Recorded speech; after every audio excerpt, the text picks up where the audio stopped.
मिलेगा। यदि आप पुण्य कर्म करेंगे तो वो भी आपको बहुत करके मिलेगा। पाप कर्म का फल दुख, रोग, नरक और अन्य योनियों में जन्म लेना है। पुण्य कर्म का फल सुख, स्वर्ग और अच्छे कुलों में जन्म लेना है। इन दोनों कर्मों से अलग हट करके है भगवत भजन, जो पाप और पुण्य दोनों से अलग है।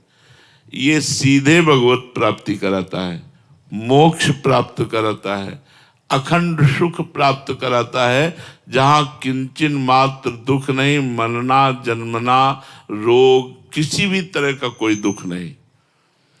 अब समस्या पड़ती है कि पाप और पुण्य कर्म करने में तो मन न लग सकता है हमारा, पुण्य कर्मों में भी लग सकता है, दान है, भंडारा कराना है, तीर्थ स्नान करना है, ये सब। भजन में मन लगना जो पाप और पुण्य दोनों से अलग है, और वो केवल मनुष्य जन्म में हो सकता है, किसी और योनियों में नहीं। अगर ये चूक हो गई कि आप भजन नहीं किए तो बड़ा पछताना पड़ेगा। मन पछताई है अवसर बीते। अब बात घूम के आई मन पे। यह है क्या मन? ये मन है क्या? मन ना तो आप इसे चैतन्य ही कह सकते हैं क्योंकि आत्मा नहीं है, और ना आप इसे जड़ कह सकते हैं, ये उभय रूप है। इंद्रियाणाम मनश्चास्मि वैसे भगवत स्वरूप है, पर ये जड़ भी है और चैतन्य भी है। जो भगवान ने अपनी माया प्रकृति का वर्णन किया, अष्टधा प्रकृति का, उसमें मन का भी वर्णन किया है। ये प्रकृति से युक्त है, और शास्त्रों में इसे आत्मस्वरूप भी बताया है, ये भगवत स्वरूप भी है। तो कह रहे हैं अगर मन आपका वश में हो गया तो मोक्ष, और मन अधीन नहीं हुआ, भजन में नहीं लगा, तो यही दुर्गति। दुर्गति और सद्गति आपके मन के अधीन है। तो कहते हैं क्यों मन को वश में करें, जो आता है मन में वही करें, आनंद ले, जैसा लोग कहते हैं। तो कहते हैं इससे तुम दुखों में फंस जाओगे। जितनी जेल भरी है वहां सबसे पूछो तो मन ने ही जेल पहुंचाया है। जितनी गलत बात, बेइज्जती, अपमान होता है, मन ने ही। मन को छूट नहीं देना। अगर हमने मन को छूट देकर मनमानी आचरण किए तो दुर्गति पक्की। तो बोले इसका मतलब हुआ मन को वश में करना पड़ेगा ही। बोले जी, तो इस मन को वश में करने का उपाय क्या है? क्या उपाय है मन को वश में करने का? यही बात अर्जुन जी ने भगवान से पूछा था। भगवान ने कहा अभ्यास और वैराग्य। अभ्यासेन और वैराग्येन, ये दो बात कही थी। अभ्यास तो राधा राधा राधा राधा राधा राधा, और वैराग्य गलत आचरणों से अपने आप को संपूर्ण रूप से बचाने की चेष्टा करना। ना बच पाने पर रोना और दुखी होना, प्रभु से प्रार्थना करना। जब हम नहीं बच पा रहे तो प्रभु से प्रार्थना करें, रोएं, वही रोक सकते हैं। कोशिश हमारी पूरी रहे, हमारी मनमानी आचरण ना हो। मन को अगर वश में करना है तो किसी भी भोग को भोगते समय नाम न छोड़िए, तो मन वश में हो जाएगा, पर नाम चलेगा नहीं। गुलाब जामुन पाना है, समोसा चटनी पाना है, अच्छे अच्छे पदार्थ उस समय चले, राधा राधा, तो गुलाब जामुन का स्वाद आपको फंसा नहीं पाएगा।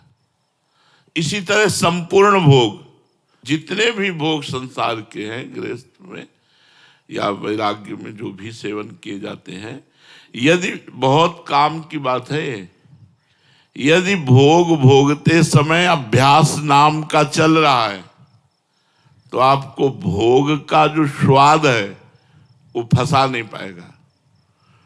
और दूसरा वैराग्य, जो शास्त्र निषेध करता है, संत जन निषेध करते हैं, वो हमें नहीं करना।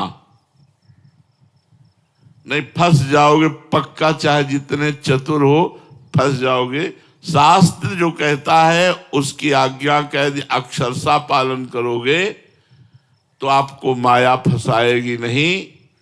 अगर आज्ञा उल्लंघन शास्त्र की हुई तो आप फंसे फंसाए हो। चिंता, शोक, दुख, संकट ये जरूर आपको घेर लेंगे। अभ्यास हर कार्य करते हुए नाम जप करना, हर भोग भोगते हुए जो शास्त्र युक्त है नाम जप करना। और वैराग्य, जिसे शास्त्र निषेध करता है, संत जन निषेध करते हैं, वो हम ना करें। फिर मन को हर समय देखते रहना, कहां जा रहा है, गलत जा रहा, तुरंत धिक्कार करके उसे हटाओ। ये जन्म भगवान के लिए मिला, तू गलत चिंतन करा रहा है। अगर सही जगह जा रहा है तो सपोर्ट कर दो उसको, धन्यवाद, बड़ी कृपा आपकी, आप भजन में लग रहे हैं। मन की चेष्टा को देखते रहना, मन को वश में करने के उपाय, पहला अभ्यास, दूसरा वैराग्य, तीसरा मन का निरीक्षण करते रहना, हर समय मन को देखते रहना। ऐसा नहीं हो पाता है। मन जो दिखाता है वो हम देखते हैं, हम मन को नहीं देख पाते। मन जो कराता है वो हम करते हैं, मन के ऊपर शासन नहीं कर पाते। यही साधक और असाधक में अंतर है। साधक हर समय मन को देखता रहता है। अगर वो गलत चेष्टा करता है, गलत संकल्प करता है तो उसकी वो काट करता है, वो धिक्कारता है, वो परेशान अंदर से होता, नहीं नहीं ये नहीं होना चाहिए। तो फिर मन सफल नहीं हो पाता है, क्योंकि वो साधक है, भगवान का भजन करता है। चौथा, गलत आचरण के लिए मन जब कहे तो हमें चलना ही नहीं है गलत आचरण में। चाहे वो जितना कहे, वो इतना कहेगा कि आप व्यथित होकर वही कर बैठेंगे। मन की चाल पहले वो धीरे से फंसाता है और फिर हावी हो जाता है। ऐसे ही, अरे ऐसा थोड़ी करेंगे, बस वहां तक टहल आते हैं, वो धीरे से वहां ले जाएगा, वो ले जाकर अपने बस में कर लेगा। तो मन के कथनानुसार हमको नहीं चलना है। तस्मात् शास्त्रम प्रमाणम ते कार्या कार्यो व्यवस्थितौ।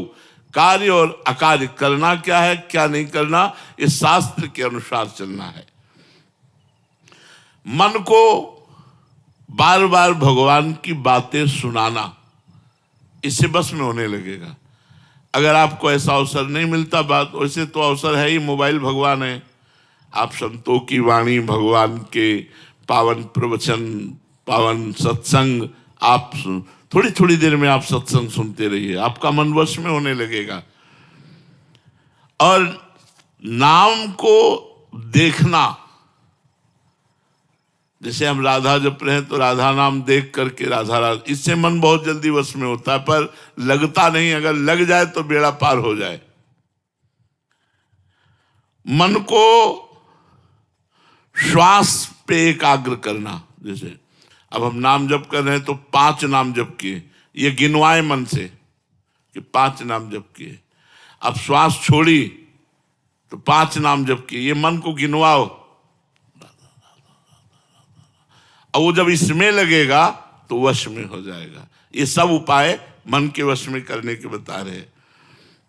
और जब बिल्कुल कोई उपाय काम न करे तो हाथ उठाकर ऐसे भगवान से कहो, हे शरणागत प्रतिपाल, हे करुणा सिंधु, अब मन से हमको बचा लो, नहीं ये मन हमें मार डाल। इतना व्यथित करता है, वो करना ही पड़ता है, करना ही पड़ता है, इतना व्यथित करता है, करना ही पड़ता। आप लोग सब देख लो ना, तो उस समय